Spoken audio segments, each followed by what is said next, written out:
Мамчына дачушка. Што да мяне асабіста, то я на атлетычна накачаных мужчын і глядзець не хачу. Выбачайце, калі каго абразіла. Не трэба звяртаць увагі, куды больш жанчын, якія зусім у іншым ракурсе ставяцца да гэтай праблемы. Хоць бы і тая самая Леська. У яе жыцці Жорка першым мужчынам быў. Яна гарадская, адна ў бацькоў, мамчына дачушка.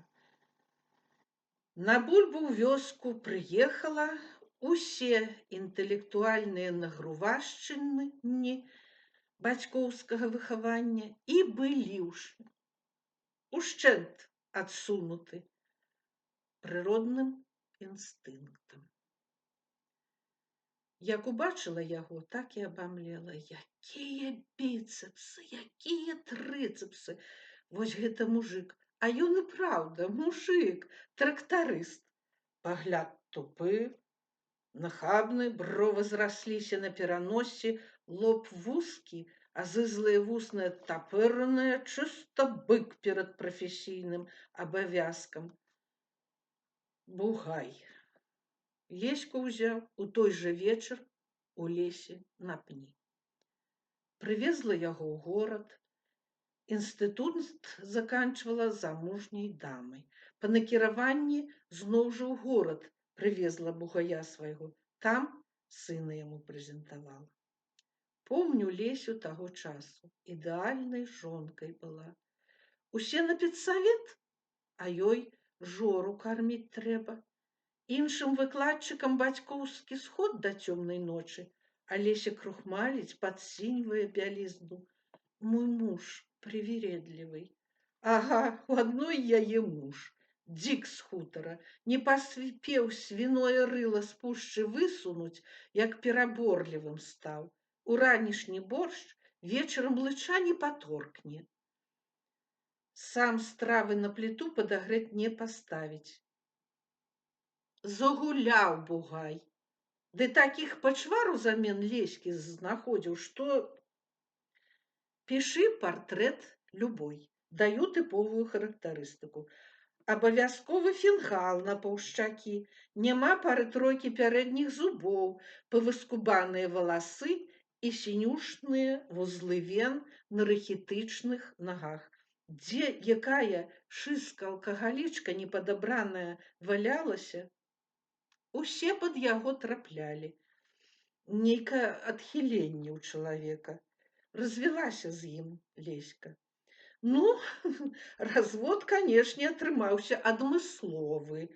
Бугай яе яшчэ гады 3 перастракаў, падпільноўваў з апошніх урокаў і гвалтоўна плюшчыў, прыціснуўшы да жалезабетоннай вінзавадской сцяны. А што яна зробіць? У каго паратунку папросіць? Ды і хто жонку ад мужа? Ну, няхай сабе і былога у такой далікатнай сітуацыі абароніць. Перастаў паляваць на яе толькі тады, як акруціла яго адна развядзёнка з дзіцём. Вось той ён да пары, аднаго інтэлекту, лепш сказаць, без яго. У Леські бацькі сына да сябе забралі, яе пакінулі адпачыць і акрыяць ад душэўных пакут.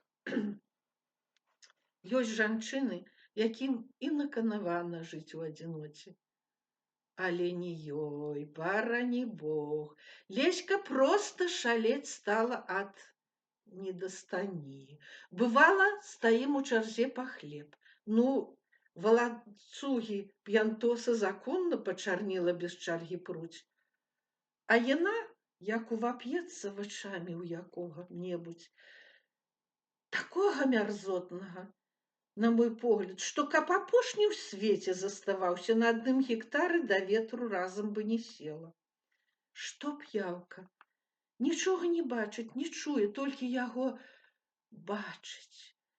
Водар яго ўцягвае і пашла за ім. Раніцою забяжыць на каву. І ці то з задавальненнем, ці з расчараваннем. Ой, Якая я ўсё ж дурніца, а вочы блішчаць, а прага не да канца спатолена, і зноў цікуе, цікуе, цікуе. Нядоўга Леся з намі працавала. Ёй бацькі 3 пакаёўку ў сталіцы купілі. На работу ўладкавалі, але яна не магла ніяк развітацца з наседжаным асяроддзем. Прыедзе на выхадныя, сына мне падкіне. У нас з табой душэўная роднасць, але мне зараз не да гэтага. Зразумей. І бяжыць да сябровак, потым хваліцца. Выйшла ў цэнтр. Думаю, каго першага сустрэну, той і мой. Ну як ты думаеш, каго сустрэла? З чорцікамі ў вачах пытаецца Леська. Бугая свайго. Угадала. Не, ты і ўявіць сабе не можаш, бо такіх мужчын на мільён адзін сустракаецца. У нас заўсёды ў ложку кансэнсус быў. Ці не шкадуеш ты, што пакінула яго? О не, адно другога не тычыцца, розныя мы з ім па інтэлекце. Сапраўды, Леська 2 замежныя мовы дасканала ведае. Харавік па прафесіі, індыйскую культуру які год вывучае, а Жорж ейны так бульдозерам і рые зямлю, нават на вадзіцеля не здолеў вывучыцца, а ён зноў да яе яшчэ гадоў 10 прасіўся. Уліп, бедалага. Ягоная развядзёнка аж тройню падкінула. Яму і 40 няма, увесь сівы. Асабліва пасля камандзіроўкі ў чарнобыльскую зону. Тады яго жонка і кінула, зусім спілася.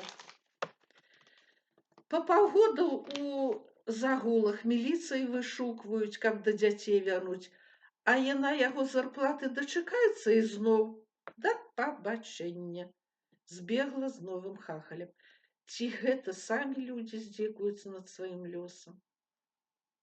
Леся скардзілася. Не такім хацела сына бачыць.